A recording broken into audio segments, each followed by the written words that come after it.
My guest today is Professor Kenneth Pomeranz, who is Professor of Modern Chinese History at the University of Chicago. Welcome, Ken. Thank you. It's nice to be here. Yeah, thanks for doing this. So I want our conversation sort of go through your book, The Great Divergence. I skimmed it, Ken. I found it extremely interesting. I know nothing about history, as I mentioned. But I found it extremely interesting from a variety of angles. And so I want to start with your sort of the introductory chapter in the book, Comparisons, Connections, and Narratives of European Economic Development. As I mentioned, Ken, I had Joel Mokier from Northwestern on the program last year. We talked about industrial revolution, England's contribution to innovation, and all those things.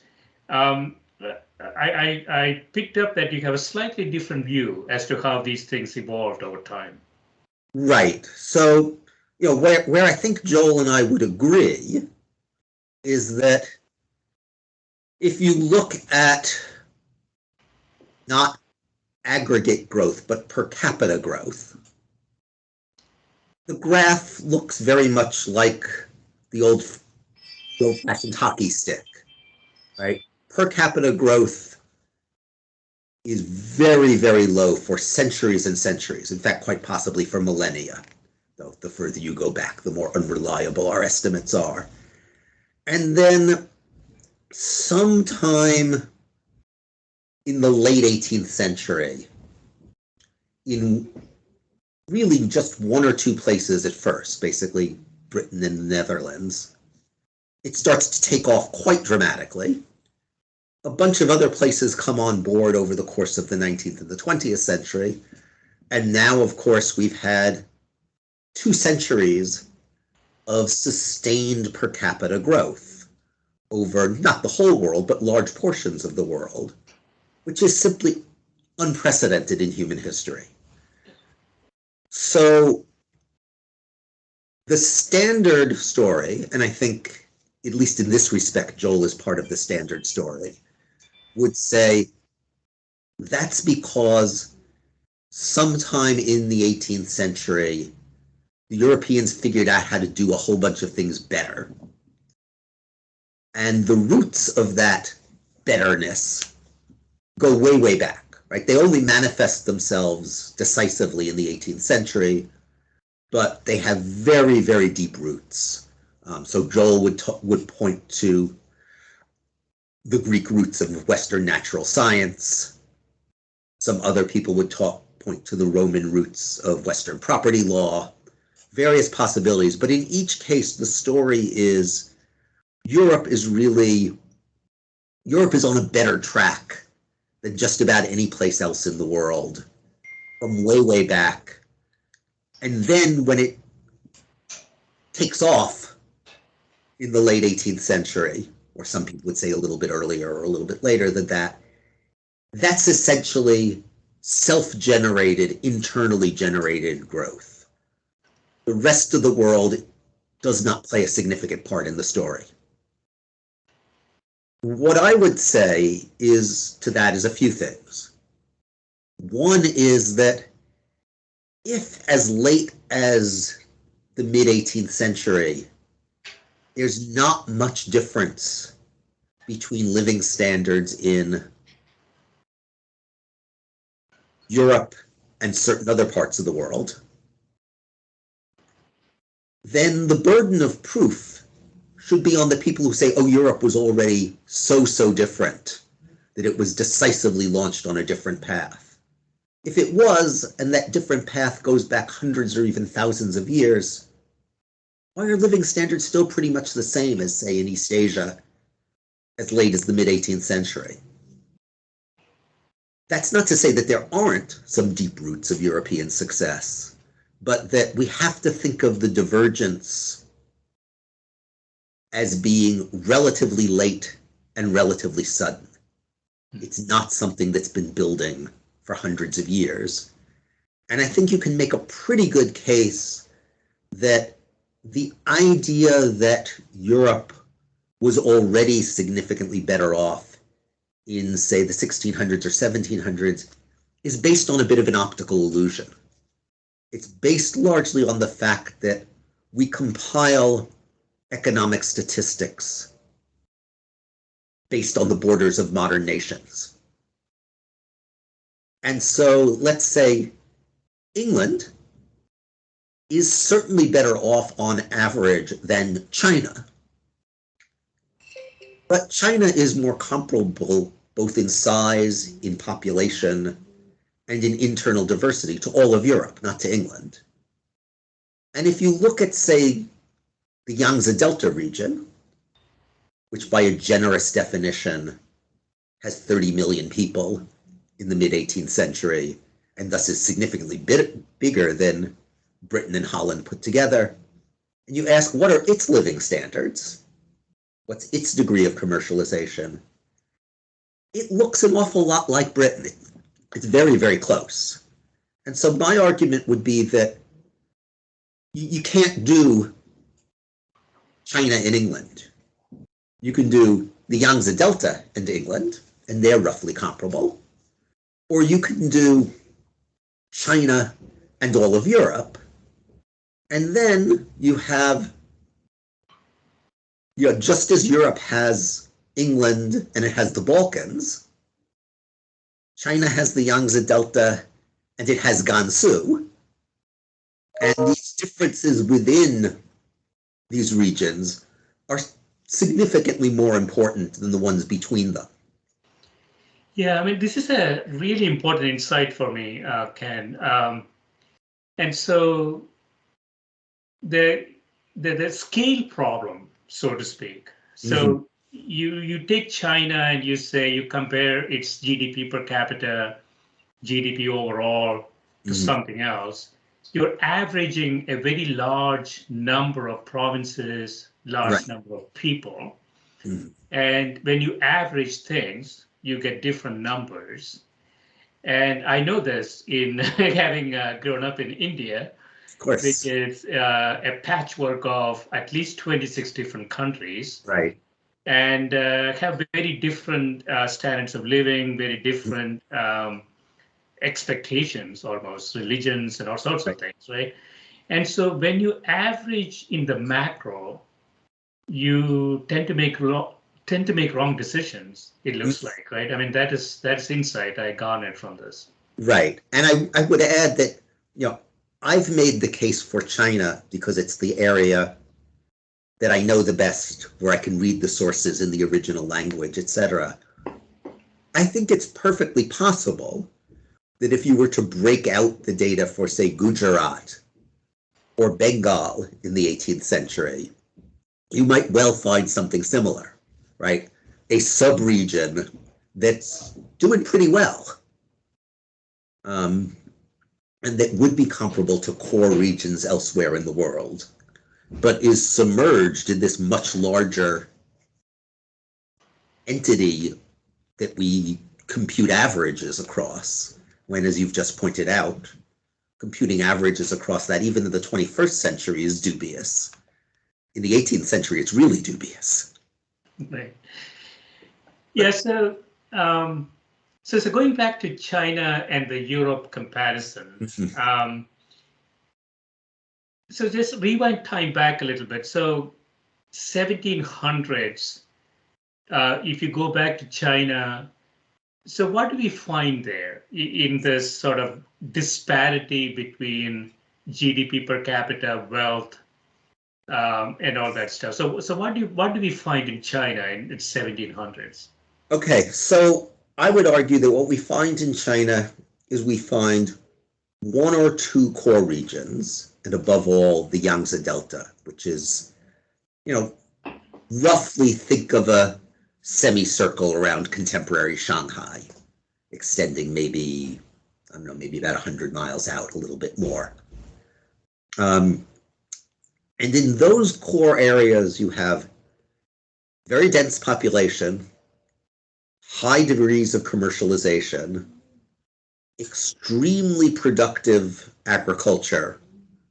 And interestingly enough, we used to think it was very productive by land area. Everybody agrees on that, but not very productive in terms of labor productivity. And then it turns out that if you go back and you look at the numbers, it's actually extremely productive in terms of labor productivity too. And this is not just my insight. And Bob Allen, who's one of the outstanding British economic historians, did a kind of set of simulations where basically he plugged the numbers that we had both for the Yangtze Delta and for the English Midlands into an Excel spreadsheet. And he got comparable agricultural earnings per day for labor in as late as 1820, in which the Yangtze Delta is at about 90% of British levels. And that's 1820, when the Industrial Revolution has already begun to suck a lot of extra labor out of the English countryside. So it certainly suggests that 2 or 3 generations before that, my argument that per capita labor productivity is actually very, very similar is probably right. So anyway, you have this very commercialized area, lots and lots of handicraft industry, lots of commerce. Actually, since this book was written, in fact, just in the last couple of years, one of my students has done a bunch of new research which suggests that interest rates were much lower than we thought, which suggests that the financial system works better than we used to think. You have all of these things, but you do not get an industrial big bang. You don't get a shift to coal. And I would argue that at least part of the reason for that is a very simple one. China has plenty of coal, but it's in the wrong place. Most of it is up in the northwest. It's hundreds of landlocked miles, not only from the main center of demand, these extremely densely populated and therefore heavily deforested areas, but that also means it's hundreds of landlocked miles away from where the really skilled artisans are, who might have tinkered around and solved some of your problems. So you don't get. Sorry, Ken. So that's an important thing. So China had coal, but it's away from where it could be used, and transportation costs were high, and hence it wasn't that useful. Is that the way to think about it? More or less, yeah.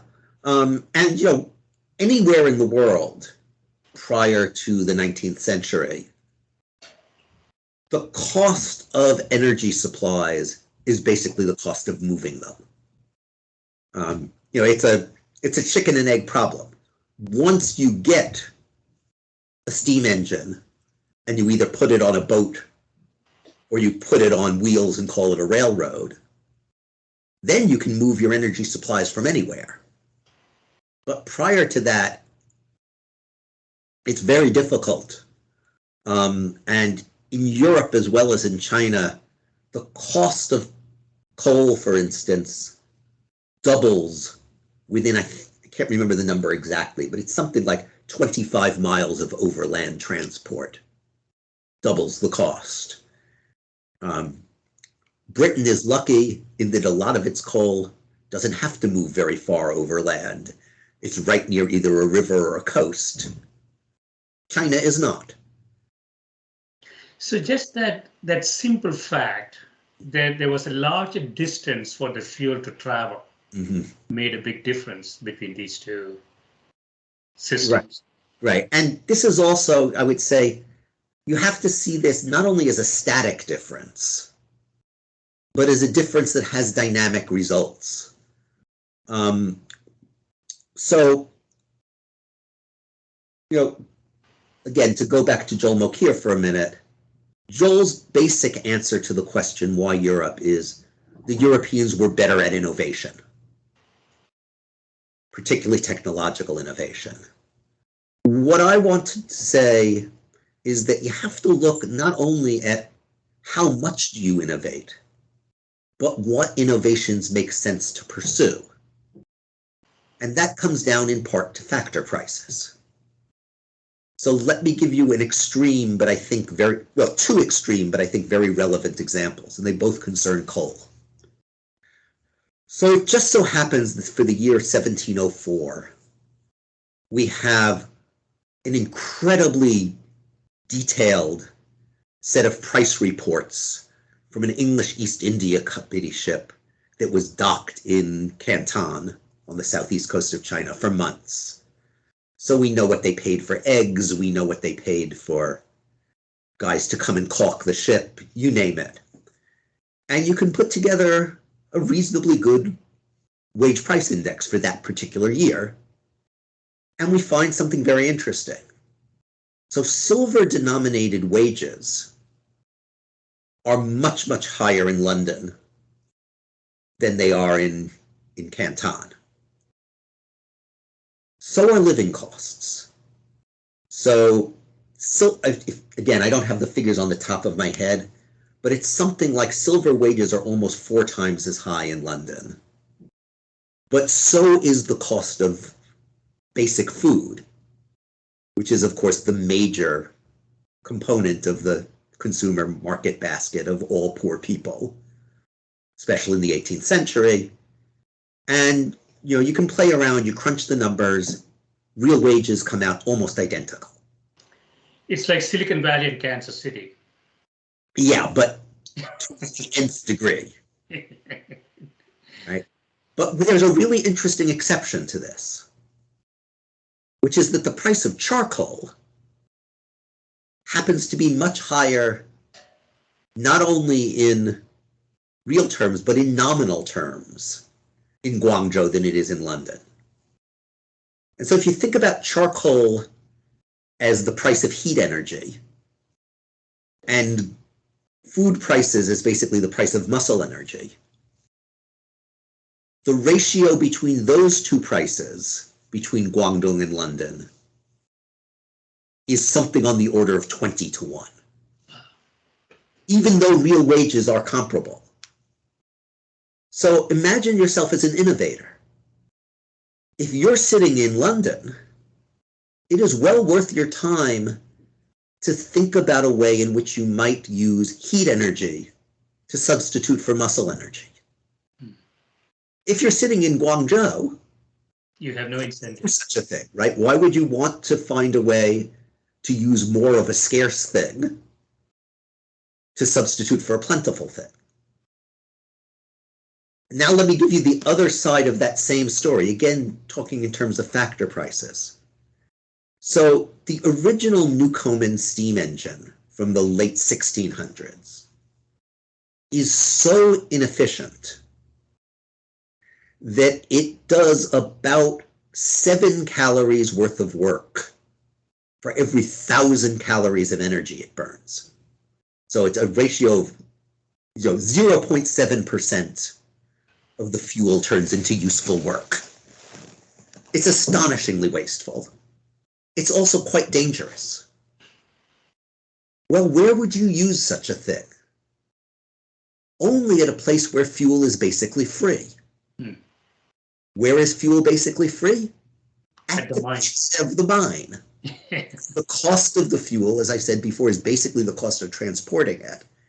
And so-called small coals in particular are just not worth shipping. So the Newcomen steam engine, despite the fact that it's incredibly wasteful, is worth using at a couple of key locations in Britain. And of course, if it's worth using, it's also worth tinkering with and improving. Now, that doesn't guarantee that 75 years later, you're going to get Watt and a much better steam engine, right? My model is not deterministic, right? There's a place for Watt's individual genius. But it sure as heck is more likely that you get that breakthrough in factor prices than Chinese ones. So the steam engine used at the mines, it's basically to pump water. Mines used to flood, right? So it's to pump water out. Was that the reason? Yes, that's the main reason. And of course, the deeper you have to dig, the worse the flooding problem gets, and the more you have to pull, the more energy you have to use to pull the water up.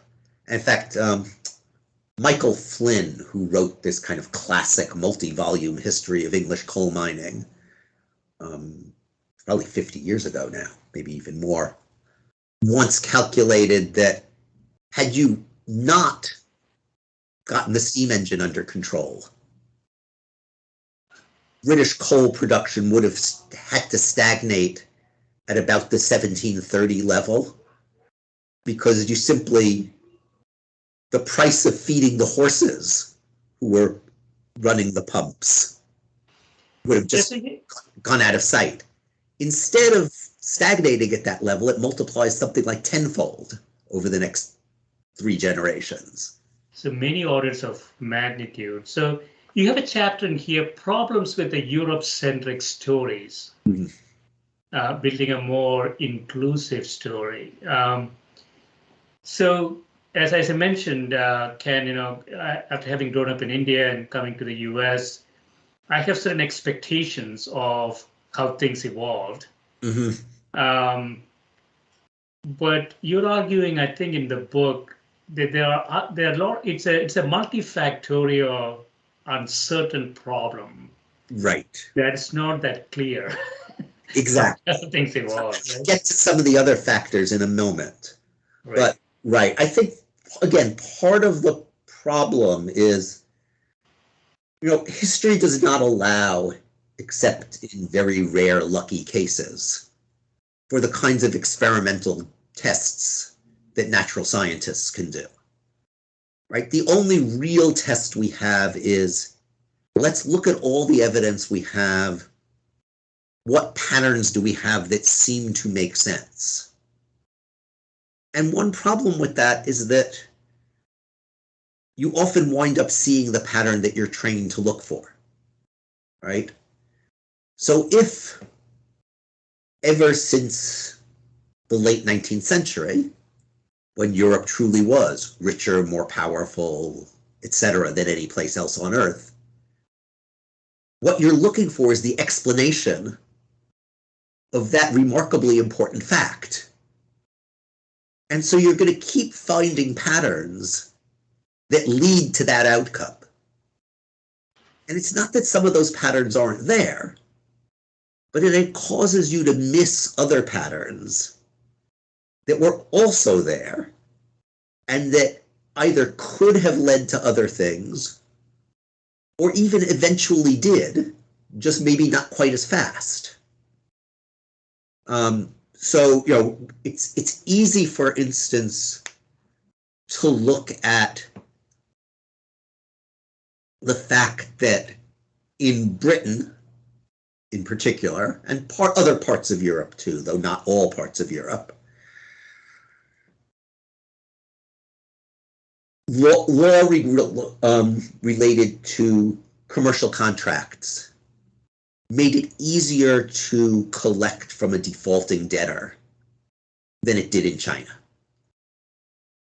And I think that's basically, certainly for Britain, that's true. And so it's easy to tell a story where you say, aha, it's easier to collect from a defaulting debtor. Consequently, risk premia are going to be lower. Consequently, capital is going to be cheaper. Consequently, this is a better place for economic growth. There might be some truth to that. But at the same time, consider the fact that up until all the way into the early 20th century, most land in Britain was locked up in entail, which made it actually very hard to transfer land to the people who would use it most productively, right? Only certain families could hold on to the land. It wasn't free market. Right. So why do we point to the superior, perhaps, English capital market and say, aha, they're ahead already? Whereas we don't talk about the much freer Chinese land market, even though agriculture was the biggest sector of the economy for hundreds of years, and say, aha, the Chinese are ahead. Yeah, so the exposed observations that we make with a set of biases allows us to only look at certain things because we miss other things, right? Right. And so this idea that England and Western Europe had an economic system that was really efficient, free, and growing, it's not that clear if that's the case, right? I mean, in comparison, it appears inferior in some ways. Right. Not in all ways, but in some ways. And, really all I'm saying is that as late as the mid-18th century, maybe even the late 18th century, though I think things start to slide, it's not at all clear on balance which place has the system that's more conducive to growth. We really only know with the benefit of hindsight. And that's partly because nobody in the 17th or 18th century is imagining a world of very, very high per capita energy use and industrial production becoming far more important than agriculture. I mean, you read The Wealth of Nations, right? And Adam Smith is an awfully smart guy, and that's an awfully long book. And yet, the famous example of the pin factory, which everybody loves to quote, is really just a couple of pages. And it's the only real discussion of industry in the whole book. Why? Because Smith imagined a future world that would look like the present.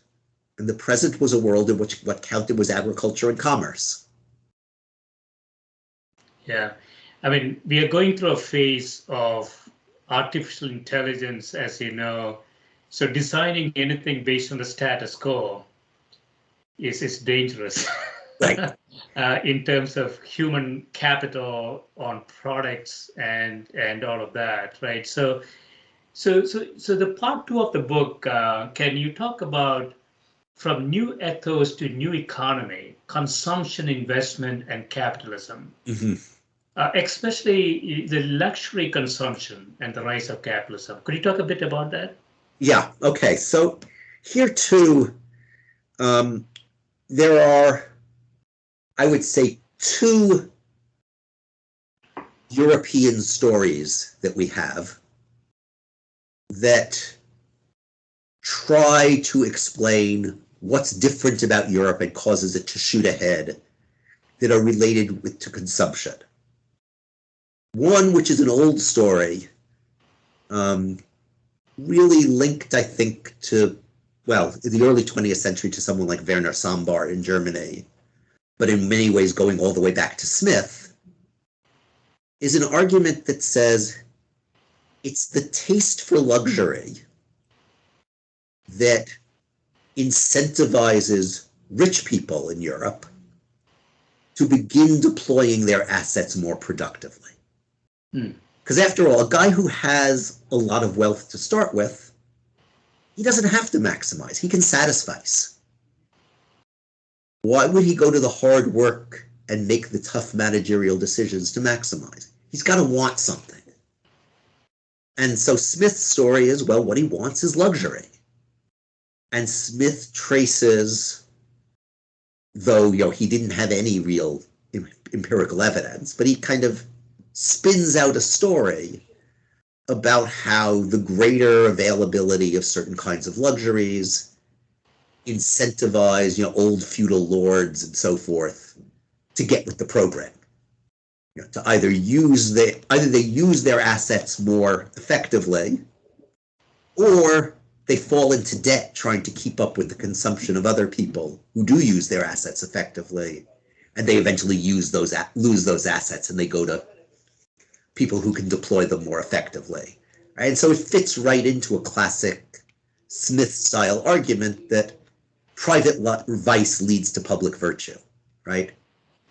It's not that these guys are trying to be benefactors of mankind. They just want, that diamond or that painting or whatever. And in pursuit of it, they're led to use their assets more effectively.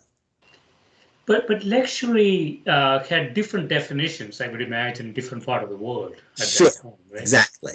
And so part of what I try to show in that chapter is that you have a similar rise of luxury consumption for elites in some other parts of the world too. And one of the really interesting indicators of this, so if you think about why do people want a diamond? Or why do they want a shirt that says Calvin Klein on it, but actually doesn't last any longer or keep you any warmer than a similar shirt that doesn't say Calvin Klein, right? They want those things for status. Yeah. And so what you're interested in, and then as a historian, is to what extent is it possible, regardless of how you're born, to obtain status by purchasing the right things in a given society. And you can trace in Europe, starting sometime in the Renaissance for the most part, but again, varying across the continent to significant degrees, a decline in what are called sumptuary laws, laws that said, you are not allowed to consume this thing unless you are of this status. If you're not noble born, we don't care that you can afford a carriage of this size. You're not allowed to have one. Right? And you watch those laws gradually fall away so that you go from a society in which status determines what you're allowed to consume to a society in which, to a significant extent, what you consume determines your status. Right. So that's a great story. The problem with that story for explaining Europe is that you could see exactly the same thing happening in China, in Japan, and at least to some extent in India, and for all I know, elsewhere as well. One of the really interesting indicators of this is that as early as the late 1400s, you find books being published in China that essentially say, if you're going to purchase art, here's how to buy art and not get conned. And here's how to display the art so that you look like you're tasteful and don't look like some, brash, wealthy country bumpkin. Well, the only reason you need a book like that, the only reason a book like that would have a market, is if there are people who have both the ability and the desire to purchase art, but weren't born into the kinds of families where their father or their uncle could explain to them, here's how you buy art, and here's how you display it, right? The existence of those books is a sign of a certain amount of social mobility, the same way that in our own age, the existence of consultants who tell very wealthy people how to buy art, or for more ordinary people, the existence of a book like Dress for Success, right, which is explicitly targeted at the person who has the smarts to become, let's say, a corporate executive, but didn't grow up around corporate executives and, might wear the wrong thing to the interview. Yeah. Exactly, right? That's why that book has a market, because there's a certain amount of social mobility in our society. So it's sort of there was a guidebook to become successfully climb the status ladder, so to speak. Exactly. So that, you don't get caught out. Right. And so the existence of books like that indicates that you had a fair amount, there's not a huge amount of mobility into the elite in any of these societies. But I think a good case can be made that there's as much in China as there is in Europe. And again, it's worth noting here, China, for the most part, doesn't have a hereditary aristocracy. That makes a big difference. So that's one side of the consumption argument. The other, which I think is in some ways even more interesting, at least to me, is what you might call ordinary luxuries. So if you look at Europe right after the Black Death, right, labor is temporarily scarce, so wages are quite high in long-run perspective. What do artisans do? Well, there's a fair amount of evidence to suggest that one of the things artisans do is they work shorter work weeks, right? That what they choose to consume as their wages go up is they choose to consume more leisure. Right. Right? Whereas our expectation in the modern world is that as wages go up, people will commit more hours to the paid labor force, right? That the guy who doesn't want to work an extra 10 hours for $20 an hour might well work the extra 10 hours if you pay him time and a half for overtime, right? I mean, it's really puzzling, isn't it? I mean, the natural optimization scheme would be to optimize leisure against wealth or earnings. Right. But we don't see that in the modern world, as you say. It's like we run around with like chickens with their head cut off. Exactly. Till they drop down dead. I mean, that's what we see in the modern world. So how did we make this transition? That's the $64 question. Yeah. And again, on the European side, I think one of the most persuasive accounts comes from a former retired professor now at Berkeley named Jan de Vries. And he calls it the Industrious Revolution, not industrial, but industrious. Yeah. And basically his argument is that the proliferation of little luxuries. So, if the only thing you could buy with your money is a roof to put over your head and basic calories, right? You're going to stop working because it doesn't make you feel any better to eat 5,000 calories a day than 2,000. In fact, it makes you feel worse after a while. But if you iPhone 13, that's a different story. Right. Or in the early modern world, if you can get more meat, if you can get sugar, which had previously been a rare luxury in Europe and begins to spread in the 16th and 17th centuries and then really takes off in the 18th century when it becomes cheap because of slave plantations in the Americas. Tobacco, coffee, lots and lots of things come online that trickle down to the working class. They're luxuries that you can buy in small increments. And they too are status markers, right? To be able to go into the cafe and buy your coffee, to be able to buy enough sugar to have fancy treats on the table, or at least to have fancy treats at your daughter's wedding or something, right? These things matter. And so, I'm oversimplifying de Vries's argument in many ways, but basically what he says is that starting, again, in England and Holland mostly, what you see in Europe is that a combination of the availability of some of these new goods and a more efficient market that enables you to exchange your labor for those goods. Sort of an expansion of the choices, the choice set Right, you have.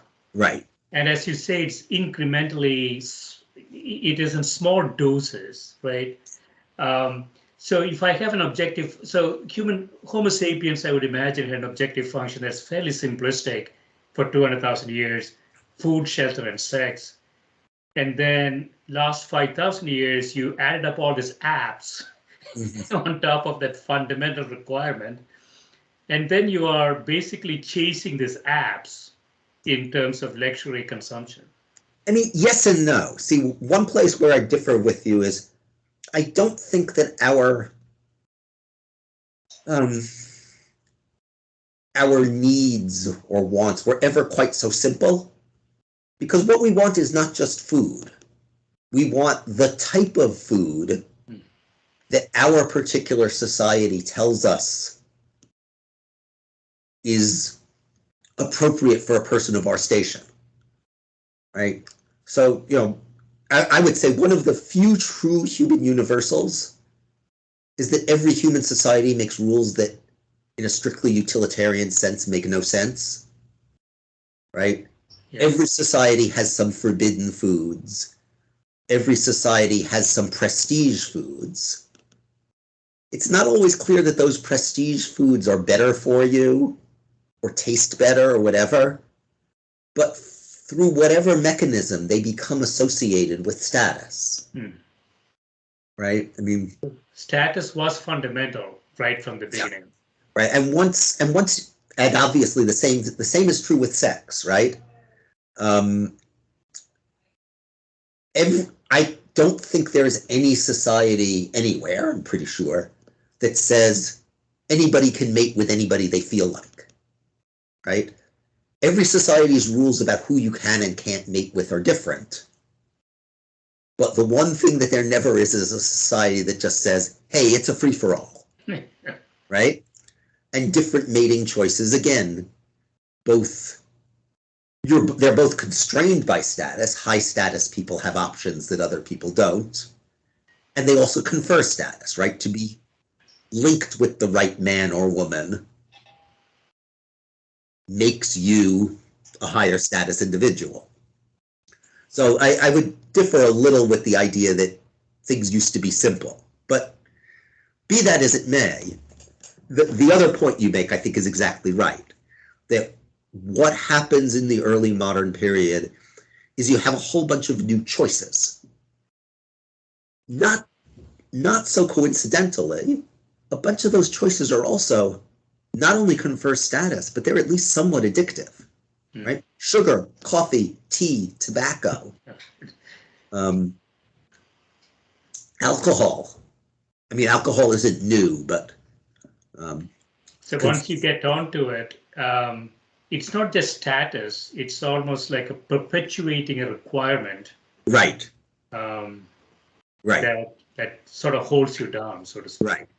And so again, what I would say is I think De Vries is basically right in saying that you have to look at this consumption side to understand how we get to a modern world in which people are willing to contribute more and more and more labor to the market, even when you might think they'd be tempted to stop. Where I think he's, I won't say wrong, but limited, is in thinking that's only happening in England and Holland. And I think if you go back, again, go to the Yangtze Delta, it's very hard to get an estimate of sugar consumption, but we know it's growing. And I did some very crude estimates that suggest it's comparable to almost any place in Europe. Maybe not quite as high as England, which has a real sweet tooth, but very, very high.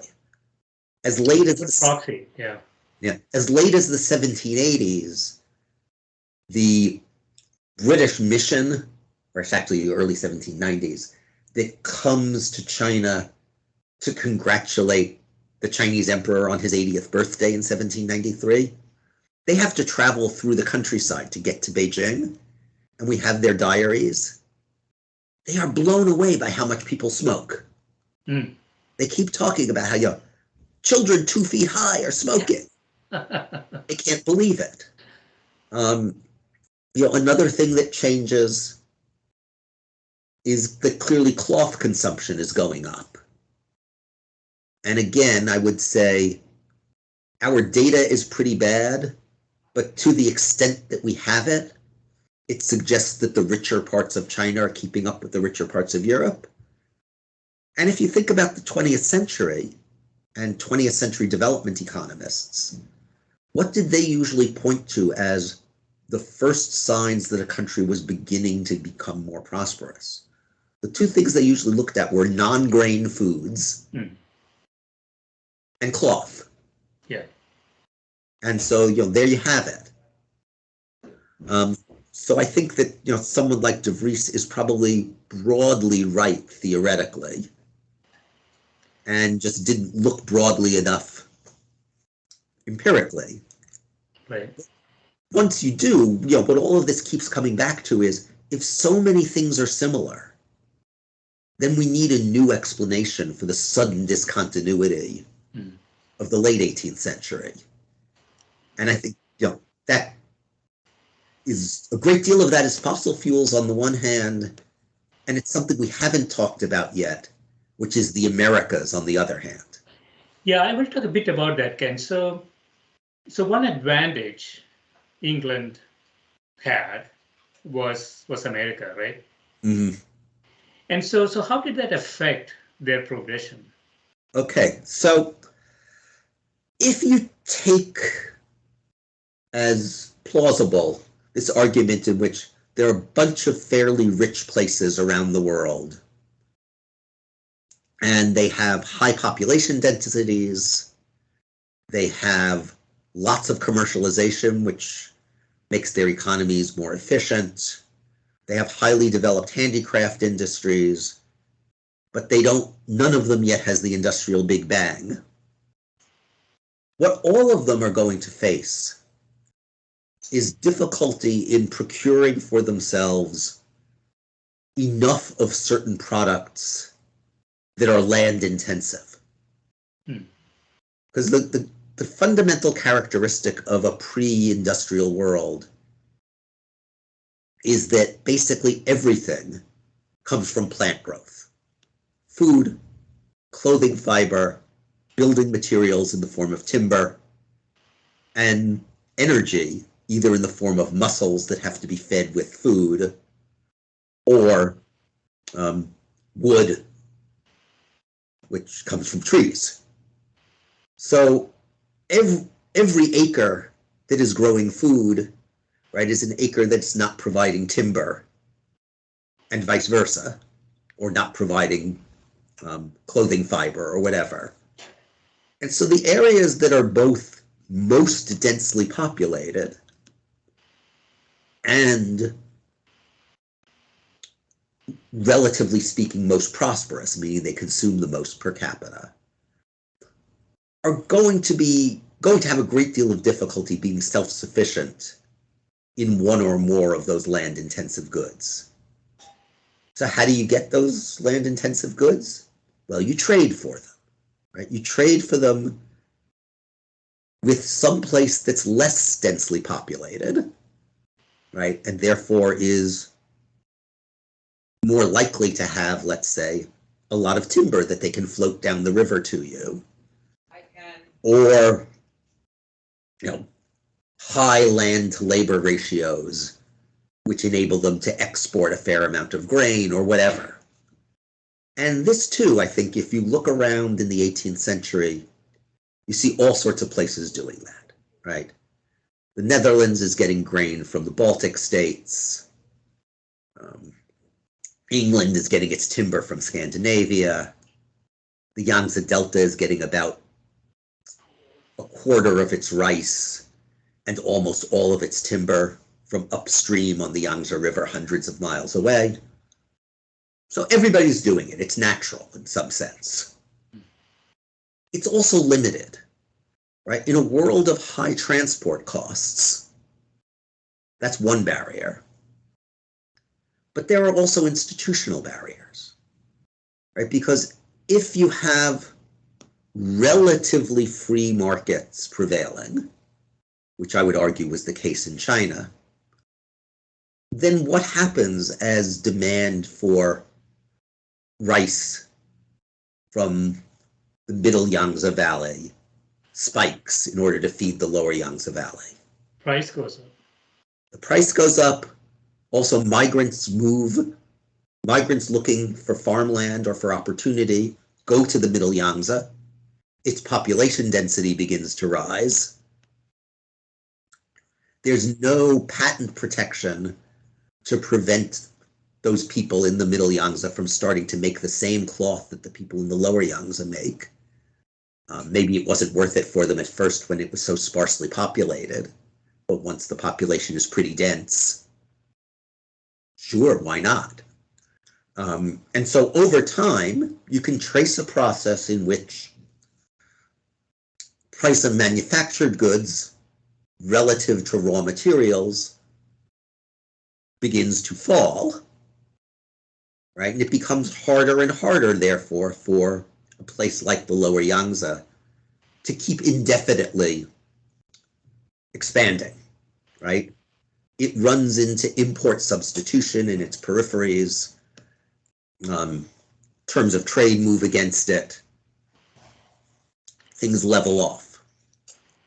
So acquiring land then, acquiring surface area becomes sort of the strategic intent?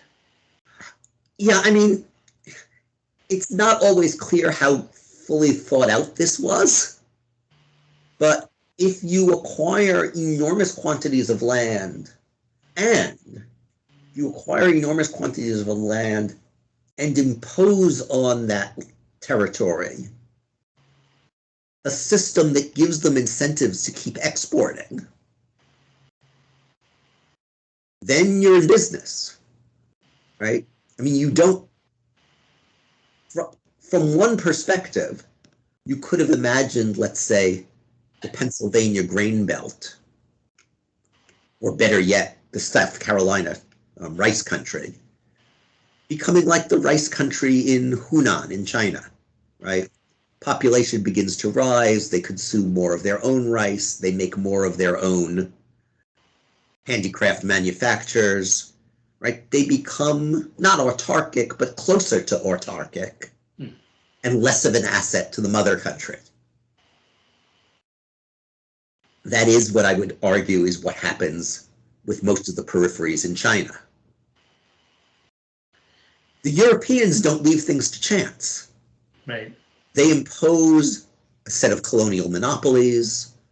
In some places, notably the circum-Caribbean region, they create a slave system, which means that, something like 25% of Brazil's exports, for instance, go simply to pay the cost of importing slaves, right? Because, slaves are obviously human beings, but from the point of view of the master, they're also capital goods, rather expensive capital goods.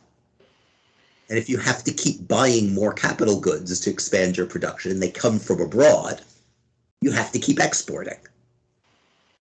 So for the Europeans, this was sort of a deliberate, I don't know what the right term would be, but economic system that they managed very closely. And so it's not just acquiring something, but also keeping it in such a way that it's actually replenishing the mothership. Right. Now, I don't think that most European leaders understood this in the terms that I'm describing. I think they understood it more in terms of bringing in economic profit as measured in silver and gold that they could spend mostly on their militaries. That is what states mostly spent on. But I do think there is a very conscious effort to manage the peripheries for the benefit of the core. And that did include certainly awareness of certain specific resources, right? Whether it's England insisting that the tall trees in New England and Quebec have to be made available for ships' masts, or various other things. Certainly they're aware of some resources that they cannot produce well at home, and they want to make sure that their peripheries specialize in exporting those things.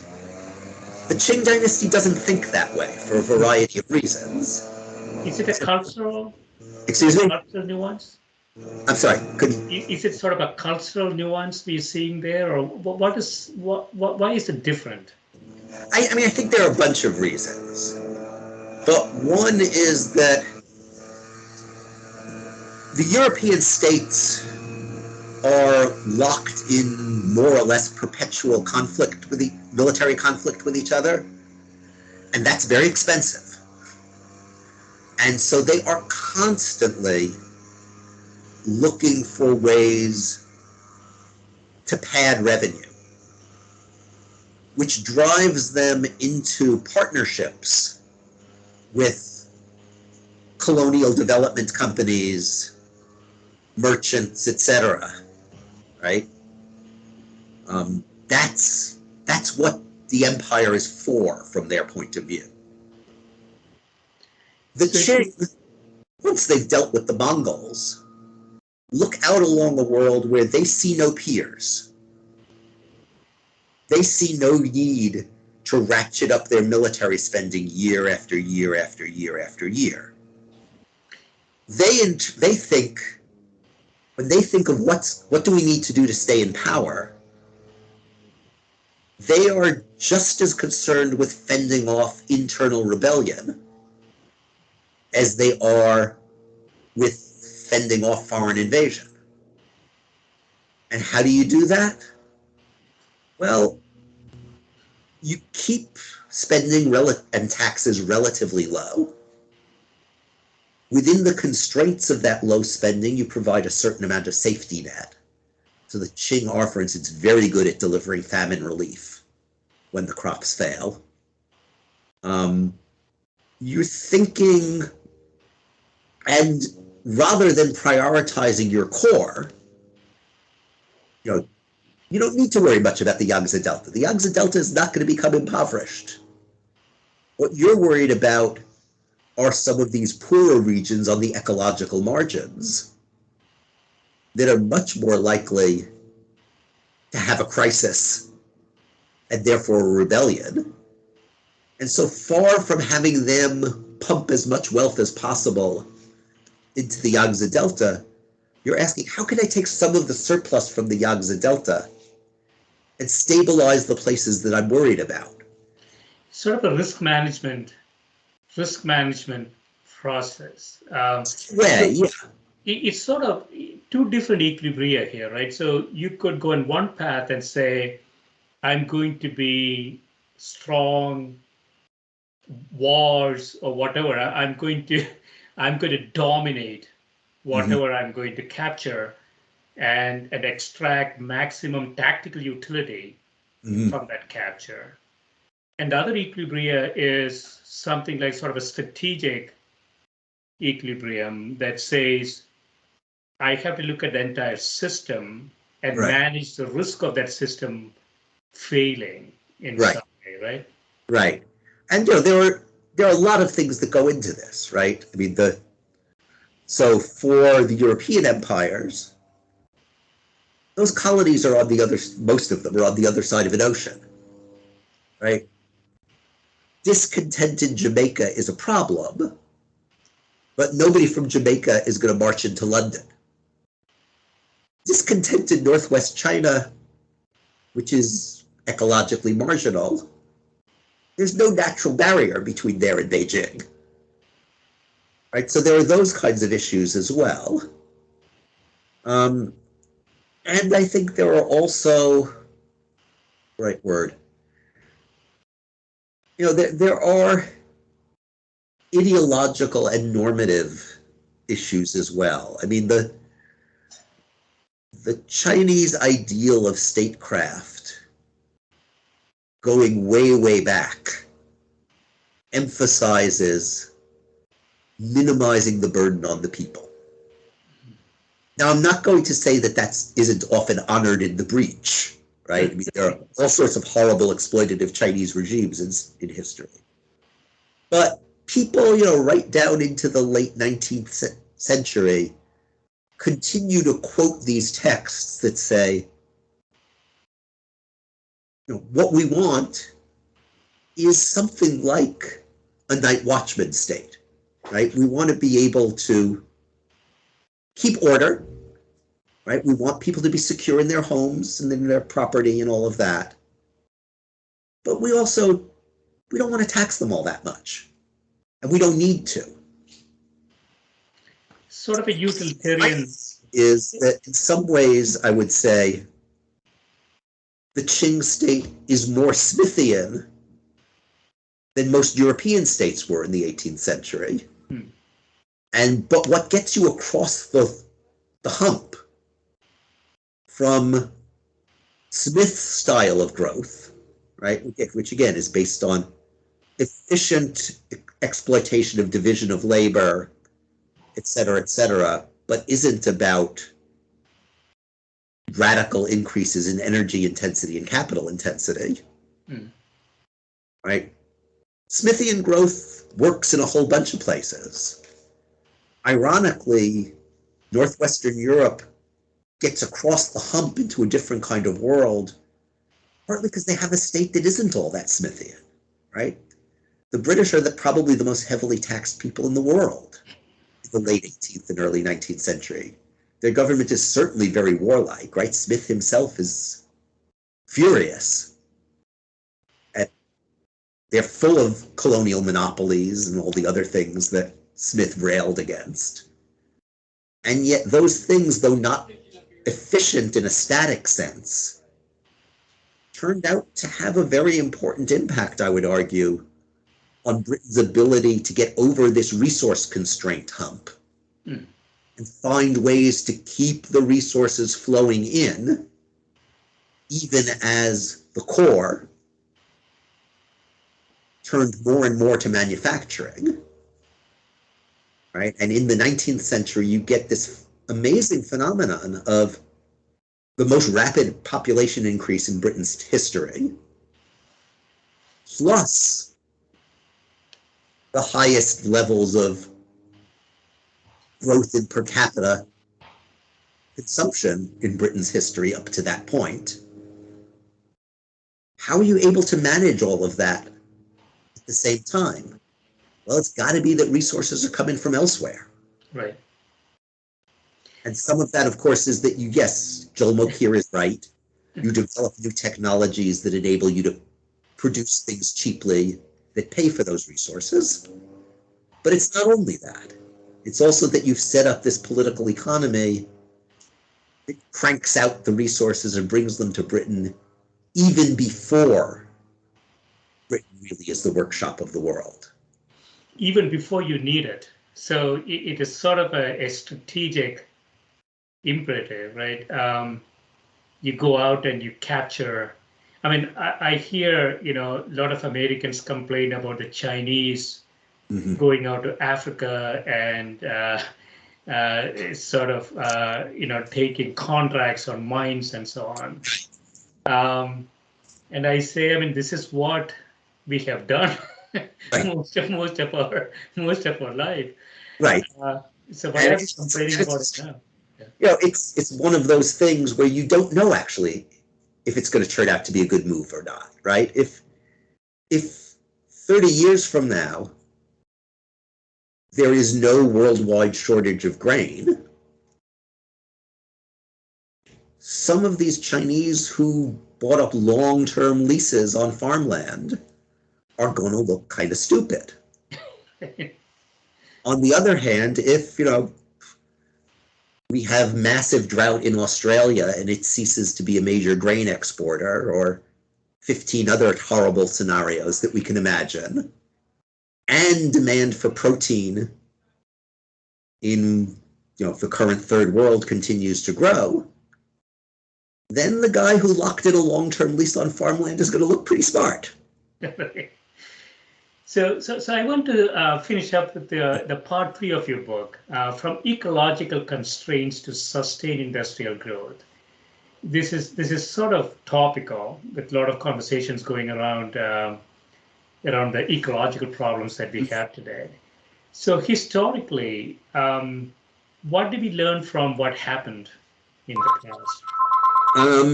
Well, it's a complicated story, right? Because part of what I'm saying is that the kind of growth that we had in some of these core regions, it wasn't sustainable without resource inputs from elsewhere, right?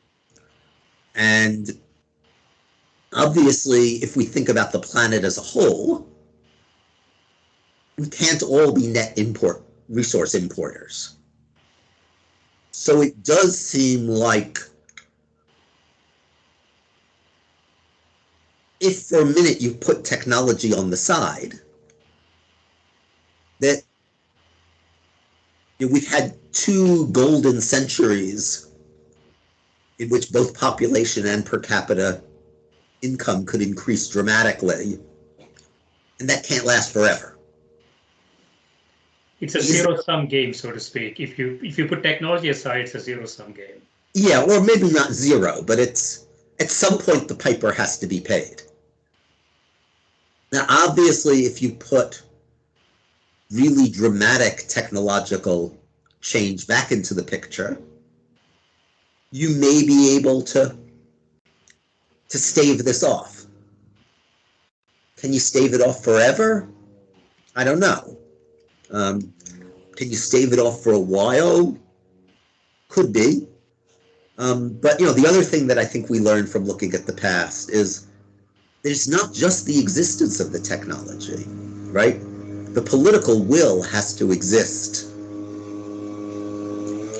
to use it, to say, we are not going to give you the option of offloading these ecological costs on somebody else. We are going to force you to internalize them. And then we hope that gives you the that makes you not only invent the technological solution, but actually implement it. Right? If you don't force the beneficiaries to bear the costs, you can have all the cool patents in the world.